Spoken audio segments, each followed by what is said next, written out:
Olá, gente querida que segue a Revista Rural no YouTube. Sejam muito bem-vindos.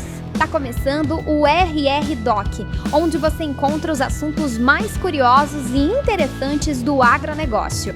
E o assunto de hoje é a história dos biocombustíveis, que a gente vai contar agora para você.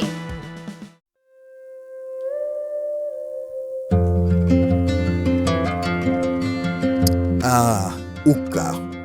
Esse grande parceiro de todas as horas. Às vezes ele é a solução para muitos problemas. Outras vezes, ele é o problema. Mas não há como negar. A sua existência revolucionou a vida do homem. A nossa dependência cada vez maior pelos veículos motorizados aumentou também a demanda por fontes de energia capazes de fazê-lo funcionar. O ideal, claro, é que essa energia seja barata, não ponha em risco e nem esgote os recursos do planeta e, se não for pedir demais, que seja infinita.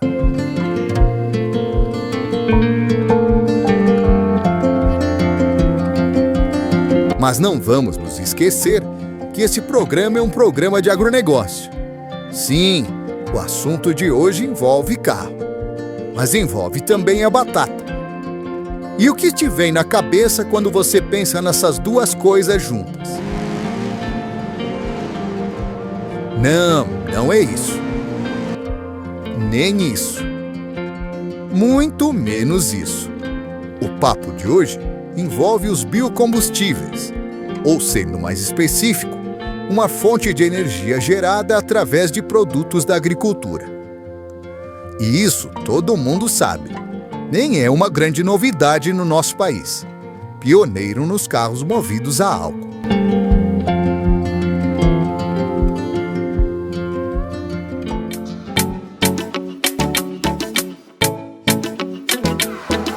Abastecer os carros com etanol é uma prática comum no Brasil desde os anos 70. Mas a pesquisa dos combustíveis de origem vegetal começou muito, mas muito antes. O pioneiro Ford modelo T, lançado há 117 anos nos Estados Unidos, era conhecido pela capacidade de operar com gasolina e outros tipos de combustível, como álcool e querosene. E documentos da década de 1910 mostram que Henry Ford pesquisou o uso de combustíveis à base de diferentes produtos, como açúcar, madeira, milho e, acredite, até mesmo batatas.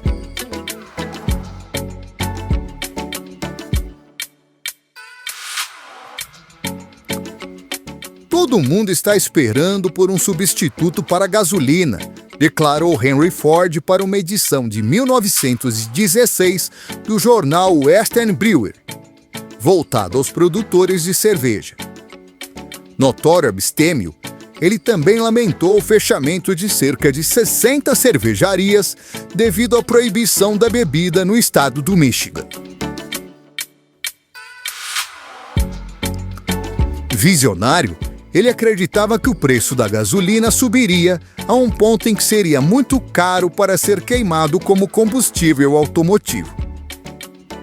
Experimentos realizados nos laboratórios da Ford durante 18 meses mostraram que o álcool combustível podia não só ser um substituto adequado para a gasolina, mas também um produto comercialmente viável. Na visão de Henry Ford, as cervejarias fechadas poderiam ser convertidas em destilarias para produzir álcool combustível, aproveitando os milhões de dólares já investidos naquelas instalações. O típico motor de 4 cilindros do modelo T gerava uma potência de 20 cavalos, com consumo de 5,5 a 8,9 km por litro. Ford orgulhou-se de que o modelo T testado com álcool tinha uma potência 15% maior do que com gasolina, embora com autonomia um pouco menor, algo que os donos de carros flex hoje experimentam na prática.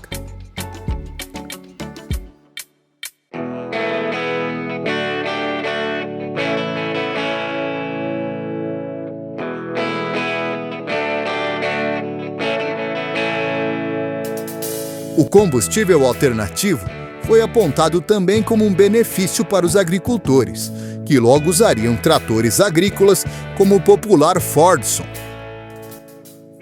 Na época, Henry Ford declarou ao Western Brewer que já haviam 30 desses tratores motorizados funcionando com álcool em Dearborn, e previu um futuro em que o álcool combustível poderia ser fornecido por tubulações subterrâneas para uso nas iluminações e cozinha, como o gás natural.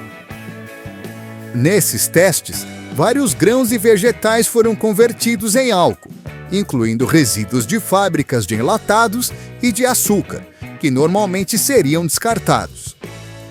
Outras fontes promissoras eram talos de milho e uma variedade de batatas da Alemanha, que poderiam ser cultivadas na região. Apesar do potencial dos biocombustíveis, a dificuldade de operar destilarias na era da lei seca acabou inviabilizando o projeto.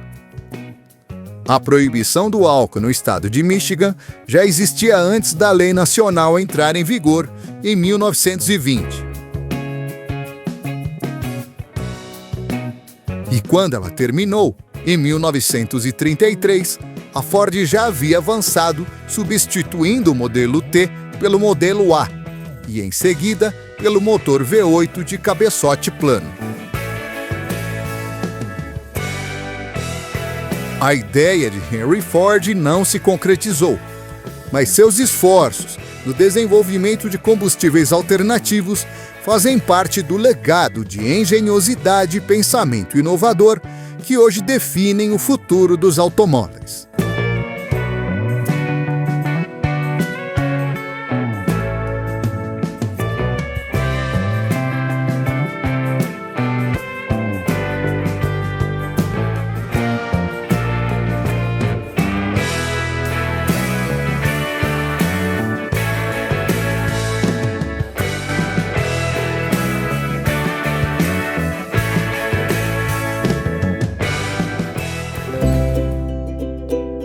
Ok, mas voltemos à batata. Será que hoje, nas condições de produção atuais, ela seria uma boa opção para a produção de biocombustíveis? A resposta é sim. E o mais impressionante é que, com a variedade certa e o manejo adequado, ela pode até mesmo ser mais viável do que a cana-de-açúcar, base do etanol utilizado hoje nos carros. Quem garante isso são os pesquisadores da Embrapa, que vem desenvolvendo variedades de batata doce altamente recomendadas para a produção de etanol. Enquanto a cana produz uma vez por ano, a batata doce pode produzir 2 ciclos anuais. Com isso, ela supera a produção da cana em até 40%. Quanto tempo tu tem um cultivo de cana-de-açúcar? É 12 meses. Então tu planta a cana-de-açúcar hoje, daqui 12 meses tu vai ter o primeiro corte. A batata doce tu tem de 4, no máximo 6 meses. Então em 4, 5 meses tu já tem toda a parte aérea e as raízes pronta. A maioria das pessoas, a maioria dos produtores conhece a cultura, sabem como plantar. Cana já é um pouquinho diferente, quer dizer, exigem grandes extensões de área. Se nós hoje fôssemos produzir álcool de batata doce, nós teríamos uma gama enorme de pequenos produtores que poderiam entrar no processo, né? Não estaria na mão de poucos produtores. O álcool de batata tem uma qualidade diferenciada, podendo servir para diversos usos. São álcools que tu pode fazer destilação e botar diretamente para o carro, por exemplo, o consumo diretamente para o carro, sem problema nenhum. E é um álcool que tem álcools secundários muito baixo. E esses álcools secundários, em termos de outros aproveitamentos, são álcools especiais. E esses álcools especiais que podem ser usados tanto para a higienização, que seria um caso, como para o consumo. Aí o consumo de bebidas especiais, e a farmacologia. Falta hoje um pouco em termos de batata doce, em grandes plantios, a parte de mecanização. Então hoje nós temos dificuldade. Como são pequenos produtores, no Brasil ainda não existem máquinas que sejam realmente adaptadas ao plantio e à colheita de batata doce.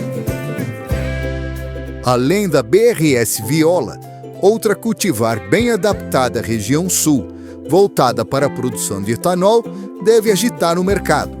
É a BRS Gaita. É um material que não tem a aparência muito bonita, como os materiais de consumo normalmente exigem, mas como o destino dele é um material para a produção de etanol, o que prevalece é a produtividade, que tem que ser alta, e a alta concentração de amido, que faz com que o processo seja mais eficiente. E esse alto teor de amido transforma-se em grande quantidade de energia, ou bioenergia. E aí vem a história que, para produzir álcool, realmente é um material de excelente qualidade. Ela tem essa característica importante. Além disso, a gente observou que esse volume de massa, né, é muito grande. Então, a folhagem, ela, assim como ela está aqui, seca, ela teria um potencial de 16% de proteína, totalmente biológica, né? Essa proteína é absorvida tanto por os animais, aí me refiro entre gente e bicho, né, que se alimentam do mesmo jeito. A batata doce é plantada em quase todo o Brasil. Ela tem uma ampla adaptação em termos de clima, em termos de solo. A média de produção do Brasil em torno de 8, 10 toneladas por hectare. O Rio Grande do Sul está em torno de 11, 12 toneladas por hectare.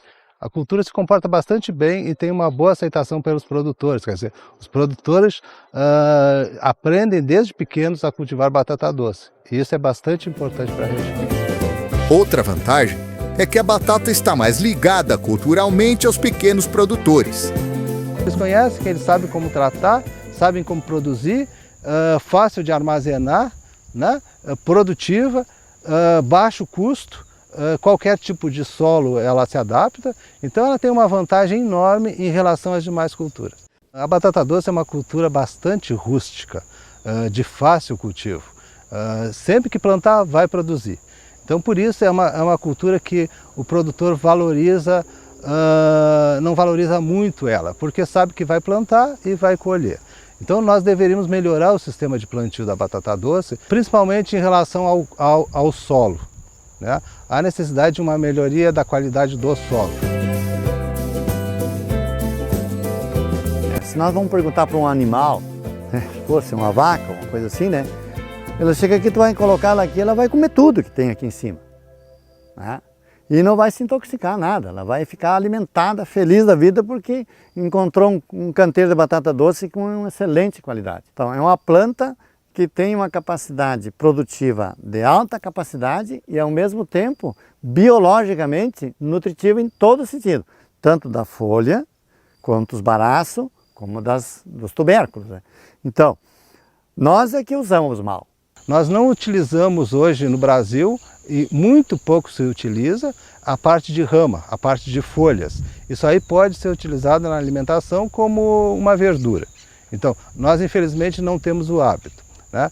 Em termos de alimentação animal e outros produtos que podem ser feitos, pode ser utilizado o material que não é comercializado. Material muito pequeno, que a dona de casa não gosta de adquirir, e materiais muito grandes, que a dona de casa também não gosta de adquirir. Ou seja, a dona de casa quer um produto que caiba 3 a 4 batatas doces dentro de uma panela. Esse material que é menor que isto ou maior que isto pode ser direcionado para alimentação animal, para etanol, no caso, produção de álcool, também para a indústria, né, na produção de doce, porque pode ser cortado. A batata doce se propaga por partes da própria planta. Então, uma folha, um pedacinho de rama gera uma nova muda. O que acontece com isso? Ela vai acumulando ao longo do tempo doenças que ficam na planta. Então, a cada ciclo de plantio, essas doenças vão aumentando a sua intensidade, reduzindo a produtividade drasticamente ou simplesmente eliminando a cultura, né? Então, o mais importante hoje, que nós já temos um esquema de produtores que produzem essas mudas de alta sanidade, é utilizar a muda comprovadamente sadia. Como existe um processo inicial que exige uma estrutura de pesquisa envolvida, uma estrutura de laboratório, o ideal é que o produtor de campo pegue este material nos viveristas. Então ele vai pegar uma muda num viverista, uma quantidade de muda no viverista, e pode multiplicar essas mudas na sua propriedade por 3 a 4 anos seguidos. Isso vai baratear extremamente o custo do material que ele adquiriu no início do processo.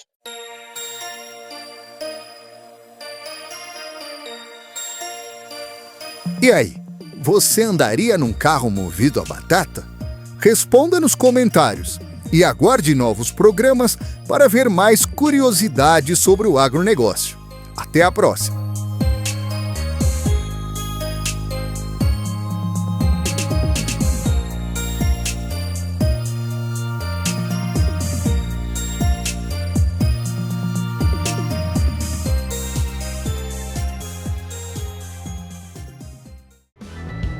E aí, gostaram da reportagem? Então fiquem ligados que sempre vai ter coisa curiosa para ver por aqui. Obrigado pela companhia, um beijo e até a próxima. Tchau!